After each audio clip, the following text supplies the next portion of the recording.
Hoje no Cartório Contemporâneo, conversamos com o ministro do TST, Alberto Bastos Balazeiro. Aprofundamos nas questões de saúde mental no trabalho. Tudo isso e muito mais no Cartório Contemporâneo.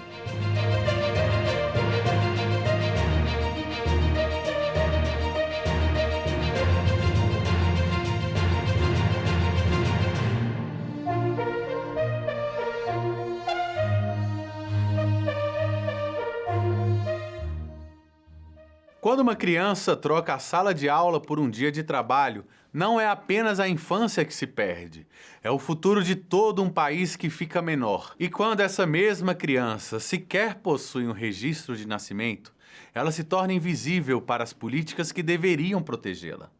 Hoje, no Cartório Contemporâneo, vamos conversar sobre temas que se entrelaçam e dizem muito sobre quem somos como sociedade. Direitos humanos nas relações de trabalho, o enfrentamento ao trabalho infantil e o papel que os cartórios exercem nessa engrenagem de proteção. Para essa conversa, recebemos o ministro Alberto Bastos Balazeiro, do Tribunal Superior do Trabalho, uma voz que tem se destacado na defesa da dignidade humana dentro e fora dos tribunais. Ministro, é uma alegria tê-lo conosco. Uma alegria estar aqui, poder falar desses temas no Cartório Contemporâneo, tratar de direitos humanos, tratar da justiça do trabalho e da importância da proteção. Ministro, os direitos humanos muitas vezes são percebidos como algo distante do dia a dia, mas na prática eles estão em cada relação de emprego. De que forma o TST tem colocado esses direitos no centro das suas decisões? Historicamente, existe uma dificuldade em compreender os direitos sociais como parte dos direitos humanos. A própria divisão em gerações sempre colocava os direitos sociais como sendo algo em segundo plano. O papel do TST, o papel da Justiça do Trabalho, como a justiça social, é demonstrar que existe quase uma ubiquidade. Os direitos sociais estão sempre em qualquer relação, normalmente na relação de emprego. A relação de emprego que tem como base a ideia da própria Constituição nossa, que é proteção do trabalho, dignidade e liberdade econômica dentro do cenário protegido.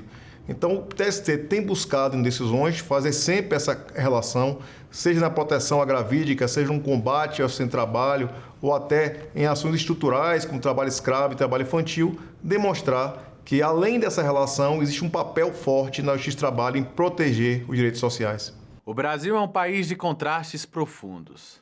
Na sua visão, até onde vai a capacidade da Justiça do Trabalho de funcionar como instrumento real de redução das desigualdades sociais? O Poder Judiciário ele é sempre um papel residual, no sentido de que ele estimula a sociedade a buscar. Hoje a ideia de conciliação é uma ideia muito forte, inclusive fora do Poder Judiciário, a ideia de justiça multiportas, de múltiplos acessos à justiça, sem necessariamente através da demanda. Acredito que o papel da Justiça do Trabalho é, dentro do que a legislação foi formatada, que é a legislação que reconhece que as partes estão em parâmetros desiguais, um mais forte ou mais fraco, mas sempre numa ideia de buscar o equilíbrio, fazer com que princípios que são inegociáveis, como a ideia de proteção, de preservação à vida, à saúde, à segurança, sejam protegidos, estimulando o país também a ter segurança jurídica e equilíbrio de relações. Assédio moral, jornadas exaustivas, condições degradantes. A lista de violações à dignidade no ambiente de trabalho ainda é longa. Quais são hoje os obstáculos mais difíceis de superar para que essa dignidade saia do papel e chegue aos pátios das empresas? O avanço dos direitos sociais no Brasil, ele tem registrado idas e vindas, ou seja, avanços e retrocessos, que fazem com que aspectos conceituais do combate ao assédio moral, ao assédio sexual, à proteção, ao combate à insegurança, gerem nas pessoas a ideia de que é algo em segundo plano, quando na verdade não é. Então, o papel do Poder Judiciário, o papel das instituições tem sido fortalecer um dos problemas graves, dos obstáculos graves, que é o aspecto cultural, que é o aspecto de tornar algo comum do dia a dia, uma morte no trabalho, uma situação tão grave, com tantas consequências como um acidente de trabalho. Para além desse aspecto cultural, o papel também do judiciário de fomentar soluções que gerem a cultura para longo prazo. Porque quando a sociedade efetivamente se conscientiza dos problemas, o judiciário passa a ter o papel que lhe é natural, que é o papel residual. Aplicativos de transporte, entregas por plataforma, Trabalho sob demanda. A chamada uberização redesenhou o mundo do trabalho. Como encontrar o ponto de equilíbrio entre inovação tecnológica e proteção efetiva de quem trabalha? Às vezes eu tenho dúvida se esses temas chamados novos, como teletrabalho, uberização, são realmente novos ou são novas apresentações de velhos problemas. Quando se fala em teletrabalho, está se falando no fundo de quê? De limitação de jornada, de quem paga os meios de tecnologia, outrora eram as máquinas, hoje quem paga a conta do telefone, quem paga a energia, que é o mesmo debate lá do início da Revolução Industrial. Limitação de jornada em relação à preservação de intimidade. Eu estou dando uma aula, passa uma criança atrás, passa alguém na frente, se vê como é a casa de um trabalhador. Então, tudo isso são debates antigos. Da mesma forma, em relação à uberização, que é um debate importantíssimo, porque é um debate que precisa se clarear o que é de fato emprego, o que é trabalho e quais os limites de uma falsa autonomia, porque às vezes nós temos debates sobre falsas autonomias de quem tem condições tão desiguais que não tem como negociar uma atividade econômica, que é um debate, voltando lá para o início, é um debate que sempre houve em direito de trabalho. Então, nesses debates de novas tecnologias, eu tenho para mim que a solução é manter os princípios que sempre foram aqueles inerentes ao direito de trabalho, com princípios de primazia da realidade e de proteção do mais fraco. Cartórios são a porta de entrada do cidadão para a cidadania formal, do registro de nascimento à certidão de óbito, passando pelo casamento e pelo reconhecimento de filiação.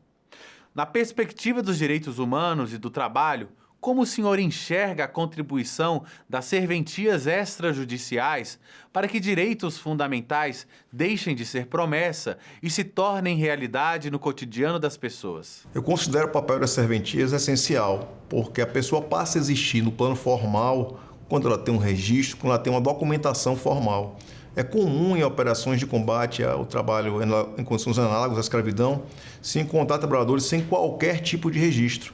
Então, para efeito do Estado, para fins inclusive de verificação, de proteção à vida, à saúde, à segurança, a pessoa não existe. Então, para se movimentar políticas públicas no Brasil, nós precisamos das serventias, nós precisamos dos registros, nós precisamos do caminhar documental das pessoas. Então, é essencial ter as serventias ao lado do Estado para, inclusive, estruturar políticas públicas. O Brasil assumiu perante a comunidade internacional o compromisso de erradicar o trabalho infantil até 2025. Esse prazo ficou para trás. Na sua avaliação, onde realmente estamos nessa caminhada e o que ainda nos impede de avançar com a velocidade necessária? Nessa caminhada, infelizmente, o Brasil ainda está no começo. Já, evidentemente, que os números registram uma série histórica de queda, não tão recente, em que houve até um aumento, mas uma série histórica mais longa de queda do trabalho infantil, mas uma série histórica que revela que ainda temos números significativos de crianças submetidas a trabalho. Então, eu acredito que o momento é o momento de estruturar mais aqueles que combatem, seja a Auditoria Fiscal do Trabalho, seja o Ministério Público do Trabalho, seja o próprio Poder Judiciário, condenando tanto no dano moral coletivo, tanto nas obrigações de fazer, quanto na estruturação de políticas públicas em se tratando do Estado. É preciso reconhecer que o trabalho infantil é uma realidade no Brasil, tem relação com o trabalho escravo sim, e essa realidade precisa ser enfrentada institucionalmente. Existe uma linha delicada entre proteger a criança e garantir ao adolescente o direito de aprender um ofício. Qual tem sido o papel específico da Justiça do Trabalho nesse equilíbrio entre combate ao trabalho infantil e proteção do trabalho do adolescente? A Justiça do Trabalho tem tido uma posição dura e firme nesse combate. Uma vertente, evidentemente, é através do aspecto jurisdicional, julgando as ações em que há flagrante de trabalho infantil, tanto no aspecto individual, como também as ações civis públicas dos sindicatos e do Ministério Público do Trabalho, sendo firme também na condenação, tanto individualmente como na esfera coletiva, daqueles que utilizam da mão de obra infantil e daqueles que ignoram os princípios básicos da Constituição. Por outro lado, a Justiça do Trabalho também tem um papel de articulação social. O programa mais antigo da Justiça do Trabalho é o Programa de Combate ao Trabalho Infantil e Promoção à Aprendizagem. É um programa que envolve todos os 24 tribunais e o Tribunal Superior do Trabalho, atuando em políticas públicas, em conscientização, inclusive em locais onde há trabalho infantil, para também promover a conscientização social do quão essa chaga deve ser erradicada.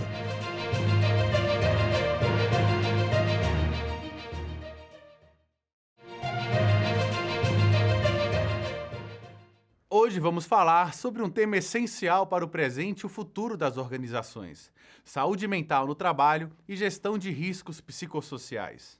Com as atualizações da NR01, o cuidado com as pessoas passou a ocupar um lugar central na gestão das instituições. Mais do que prevenir acidentes, o desafio agora é construir ambientes profissionais mais saudáveis, equilibrados e produtivos. Para conversar conosco sobre esse tema, recebemos hoje Caroline, psicóloga e advogada do projeto Encontros Psicologia, que atua no desenvolvimento de estratégias voltadas ao bem-estar e à saúde emocional no ambiente de trabalho. A NR01 também dialoga com um princípio essencial: o respeito à dignidade e aos direitos do trabalhador. Na visão de vocês, qual é a importância dessa norma para fortalecer uma cultura de cuidado dentro das organizações? Eu vou dizer que eu, particularmente, adoro falar sobre cuidado, porque se tem uma pergunta que eu faço de pesquisa há anos é: quem cuida de quem cuida? E o cartório, ele tem uma função primordial na sociedade. Ele cuida do registro do direito, desde que você nasce até o momento do óbito. O cartório cuida de regularizar as relações, seja ali por meio de um registro de um casamento, de um nascimento, seja também uma questão de uma herança, de uma transferência de compra e venda de um veículo. Olha que importância. Nós temos isso no Brasil inteiro. Então, o cartório, ele cuida dos direitos, dessa dignidade, desse selo de isso aqui é autêntico, isso aqui eu posso realmente garantir. Mas olha o problema que o cartório enfrenta hoje com a IA, com a tokenização, com o blockchain, e o que a gente precisa fortalecer? Os elos dessa corrente. E o elo está no ser humano que opera essa máquina. O elo vai estar muitas vezes naquela desconfiança. Será que esse documento aqui é verdadeiro?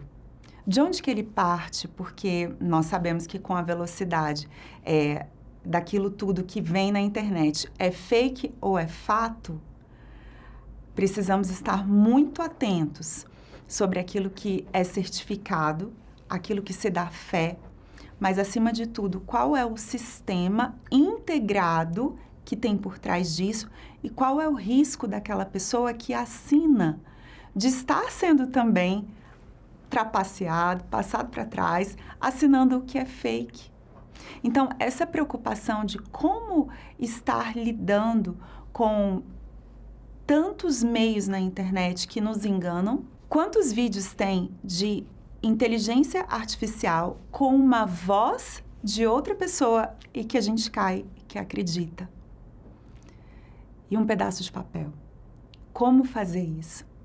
Porque dali vai estar uma assinatura, ali vai estar um selo. E você vai garantir isso? Então, esse risco está tão relacionado à sua saúde mental que você precisa e merece investir em formação continuada, em perceber quais são esses atrapalhadores desse caminho, como checar, como perceber que ali, nesse movimento tão grande da tokenização, o que a gente perde enquanto uma estrutura que já vem consolidada há anos e que já precisou superar muito do papel para ir para o digital. Mas agora a gente está num limiar muito tênue entre o digital e o humano. Então, precisamos fortalecer as nossas bases do humano. Falando de prevenção, como uma gestão integrada de riscos pode contribuir para reduzir acidentes, afastamentos e doenças relacionadas ao trabalho? Uma gestão integrada, ela precisa estar focada no valor daquela empresa, para a gente chegar no aprimoramento contínuo. Se eu conheço, se eu mapeio, aí eu vou conseguir fazer uma integração para entender quais são essas interseções entre cada área e o que cada um depende do outro. Então, a importância dessa gestão, quando eu mapeio também os meus riscos psicossociais, eu vou fazer esse casamento, essa ponte e falar, nossa, de repente bastava aí a gente mudar a ordem de algo ou fazer uma diferente cadeia de suprimento, de entregas e perceber que a gestão que você merece é uma gestão onde tudo está muito mais equilibrado, girando em torno de uma harmonia, que é a gente fazer uma entrega boa. Essa entrega boa, ela vai ser a entrega que o seu cliente merece. Outro tema cada vez mais presente é a diversidade nas organizações. De que maneira a gestão de riscos psicossociais pode ajudar a promover ambientes mais inclusivos e respeitosos? Quando se fala de inclusão, de diversidade, o que tem por trás? O respeito à dignidade daquela pessoa humana. A inclusão, ela vem ali para a gente se colocar numa empatia muito necessária, que é não apenas se colocar no local do outro. Essa empatia está em a gente se conectar com as necessidades do outro. E daí a gente já vai de mãos dadas com a diversidade. Nós temos a diversidade cultural, temos ali a questão da diversidade de ideias, de ideologia, de questões de gênero, de questões de tantas outras opções. Quando a gente se coloca no próprio lugar, conhecendo quem você consegue também entrar nessa esfera do outro e ter maior sensibilidade e sensibilização do que é necessário para essa inclusão. E aí a gente não está falando só de uma questão emocional, eu estou falando também de adaptação do ambiente. Porque se eu falo de uma pessoa que é PCD e que é muito bem-vinda nessa equipe, de repente vou precisar ali na ergonomia do trabalho entender que aquela cadeira precisa ter um outro nível de altura, que a máquina, o computador que essa pessoa trabalha também precisa se adaptar. Mas a gente vai além. A gente vai na representação de cada um.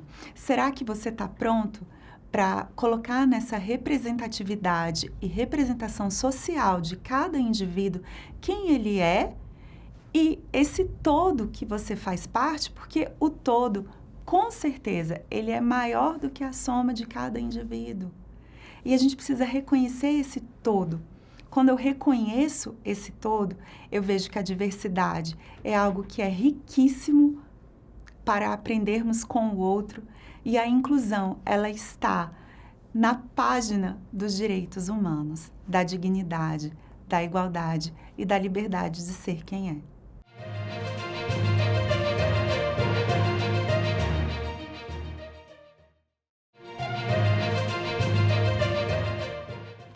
Pensando especialmente nos cartórios, que muitas vezes passam por processos de modernização, como iniciar uma cultura de cuidado com a saúde mental sem gerar resistência interna? Cultura de cuidado. Vamos falar sobre isso. Afinal, quem cuida de quem cuida se a gente nem sabe receber cuidado? Ou se talvez a gente nem teve essa experiência de ser cuidado? Porque muitas vezes você vem de uma infância ou de uma vida competitiva ali no início da sua vida de trabalho, carteira assinada, onde é a produtividade que é o que mais importa. Então a gente vai estar falando de uma sociedade que está pautada na entrega, mas que está super cansada. Mas que escuta ali, às vezes, naquele psicólogo do Instagram, no post do Instagram, do TikTok, do Facebook, da sua rede social de preferência, que você tem que conseguir, que você que vai atrás e que você dá conta, que você tem que acordar mais cedo. E o que você faz de 00:30 às 6? Mas aí onde mora o grande problema. Eu estou falando de uma produtividade onde o ser humano está extremamente cansado, com a saúde mental no chão, com os boletos no teto, e a gente simplesmente se depara com uma pergunta: às custas de quê? E aí eu te resgato para um convite que é também o meu próprio resgate. Você tem coragem de se cuidar primeiro? E aí eu imagino que se você tenha pensado nesse breve silêncio, essa coragem ela precisa partir de dentro. Porque a coragem, a gente fala, é agir com o coração. E aqui não é papo de autoajuda. é a gente entender mesmo que essa conexão do ser humano, quando tem algo que nos move, que nos mobiliza, quando tem uma notícia de uma tragédia, de uma enchente, quando tem algo que a solidariedade nos une, somos capazes de fazer tanto pelo outro. E aí onde a saúde mental, ela está num propósito, que é o propósito de transformação. É um propósito de termos essa consciência de que podemos ser melhores sem esperar a tragédia. Às vezes a tragédia não é a enchente que aconteceu, porque você nem mora numa área de risco, ou no Rio Grande do Sul, ou em Minas, que tivemos enchentes recentemente. Às vezes a tragédia é um diagnóstico de um colega seu de trabalho, que está faltando porque está com uma doença terminal e que o trabalho dele faz falta. Como fazer um manejo dessa equipe diante de notícias difíceis, diante de uma aposentadoria de alguém, diante de um chefe que ainda não sabe dar ordens. Então, quando a gente percebe que a psicologia vem para trazer uma mentalidade desse ainda não, porque eu não me desenvolvi, porque eu não tive as ferramentas sobre como cuidar de quem cuida. Essa promoção do cuidado, ela é essencial para que você parta de você com essa coragem de se reconhecer imperfeito, vulnerável, mas que quer crescer. E esse é o nosso convite. Na experiência de vocês, quais sinais indicam que um ambiente de trabalho precisa urgentemente olhar para os riscos psicossociais? Os sinais de um ambiente de trabalho adoecido. Um cartório doente não consegue ser eficiente. Sinal número 1, falta de eficiência. E daí vem aquele problema da conversa do corredor, a fofoca de que a culpa é do outro. Então, quando a gente não consegue identificar o responsável pelo erro, outro grande problema, né? Então, a gente está falando aqui da falta de eficiência, falta de comunicação, uma falta de clareza naquilo que lhe é devido fazer. Outro problema que a gente percebe demais, que é a falta de limite nos horários. Então, tem uma tarefa para ser cumprida, mas, de repente, a pessoa extrapola aquele momento ali de horário de 40 horas semanais e aí já está jogando no final de semana. Outro problema, assédio. E ele se dá de uma forma muito velada, muito sutil. Ah, você faz isso se eu te dou aquilo. Ah, se você não fizer isso, eu tenho aquela sua outra informação. Então, começa a gerar uma teia onde a pessoa não consegue nem sair. Então, perceba, você está sendo eficiente ou você está muito mais doente? Esse termômetro, ele é importante no diagnóstico. Assim como quando você vai ao médico. Quais são os sintomas? Qual a sua queixa? Então, vamos trazer esse diagnóstico pautado em dados objetivos, nos quais alguém de fora, analisando, vai ser muito mais interessante e, principalmente, ético e profissional para a gente chegar nesse resultado de qual que é o problema. Vamos cuidar do que merece cuidado. Para encerrar, qual mensagem vocês deixariam para empregadores, gestores e trabalhadores que desejam construir ambientes profissionais mais humanos, produtivos e saudáveis? A nossa mensagem da Encontros Psicologia para você que deseja construir, encontrar também esse ambiente de trabalho mais produtivo, mais integrado, é que você olhe para o que merece cuidado. Cuidar de quem cuida, colocar no centro esse espaço da saúde mental, é entender que tem um ser humano por trás de qualquer movimento de modernização. E é esse ser humano que vai levar o nome ali no carimbo do cartório, da certidão, registrado a folha X na página tal, mas que tem uma outra pessoa que conferiu. E para a gente conferir, a gente precisa de confiança. Então, um valor que eu desafio você a olhar como algo estratégico nesse encontro entre a sua tarefa, que é tão importante para a sociedade, e o olhar de um risco psicossocial, está: vamos perceber que somos seres humanos ali buscando uma melhoria da sociedade. Agradeço sua participação, Caroline, e agradeço pelas reflexões e contribuições tão importantes para esse debate.